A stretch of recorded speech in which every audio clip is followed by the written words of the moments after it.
Friends, welcome back to Kongu Adukkalai. உங்களுக்கு நான் இன்னைக்கு ஒரு ரெசிபி கொண்டு வந்திருக்கேன். அது என்னன்னு பார்த்தீங்கன்னா மங்களூர் ஸ்டைல் நீர் தோசை ரெசிபி. அதுக்கு என்னென்ன தேவையான இன்க்ரீடியன்ட்ஸ்னு பார்க்கலாம் வாங்க.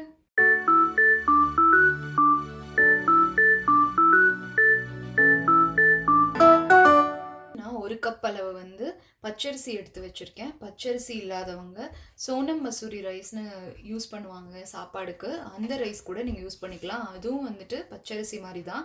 ஸோ இது வந்து நீங்கள் பார்த்தீங்கன்னா ஒரு மேக்ஸிமம் 4 hours மினிமம் 2 hours வந்து ஊற வச்சு எடுத்துக்கோங்க.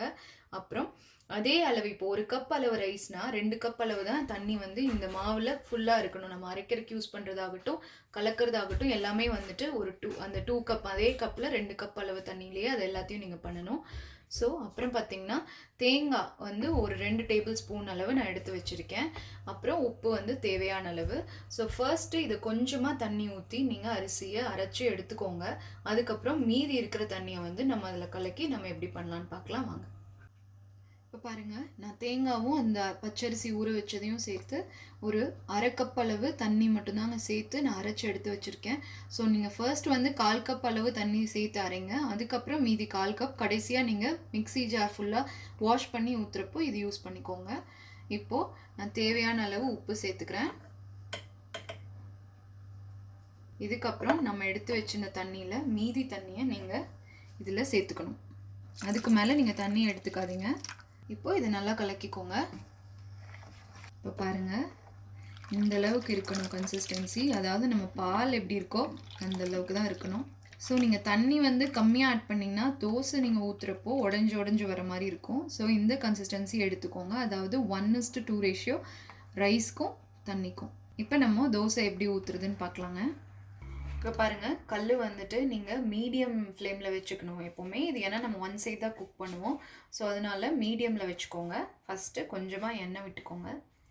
அப்புறம் இதில் நீங்கள் மாவை எப்படி ஊற்றணுன்னா நல்லா கலக்கி எடுத்துக்கோங்க. எடுத்துகிட்டு நீங்கள் ஃபர்ஸ்ட்டு வெளி பக்கமாக ஊற்றுங்க. வெளி பக்கமாக ஊற்றிட்டு அதை இந்த மாதிரி நல்லா கர்ல் பண்ணிக்கோங்க.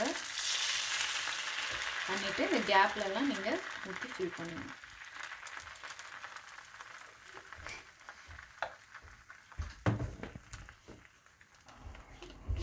இப்போ இதில் நீங்கள் கொஞ்சமாக மேலே எண்ணெய் சேர்த்துக்கோங்க. இப்போ இதை நீங்கள் 2 minutes அப்படியே விட்டுருங்க.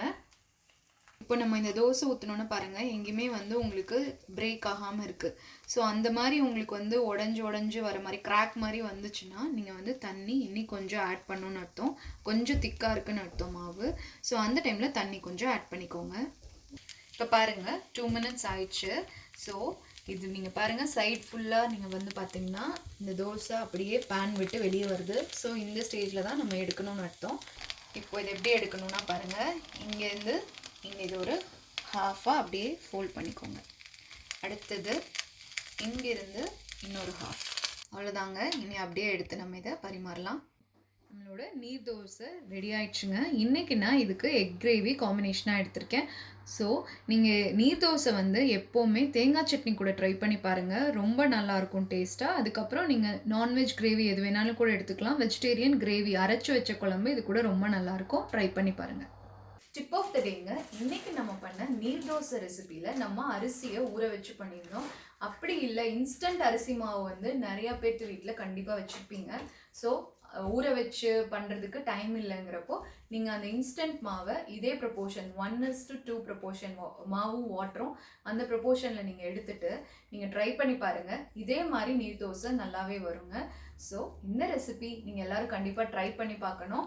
அதை என் கூட கமெண்ட்டில் ஷேர் பண்ணிக்கோங்க. அப்புறம் இந்த வீடியோ உங்களுக்கு ரொம்ப பிடிச்சிருந்ததுன்னா எங்களோட சேனலை லைக் பண்ணுங்கள், ஷேர் பண்ணுங்கள். இங்கே வர ஒயிட் ஐக்கான் ப்ரெஸ் பண்ணி எங்கள் சேனலை சப்ஸ்கிரைப் பண்ணுங்கள். அப்புறம் ஃபேஸ்புக், இன்ஸ்டாகிராமில் எங்கள் சேனலை ஃபாலோ பண்ணுங்கள். நன்றி.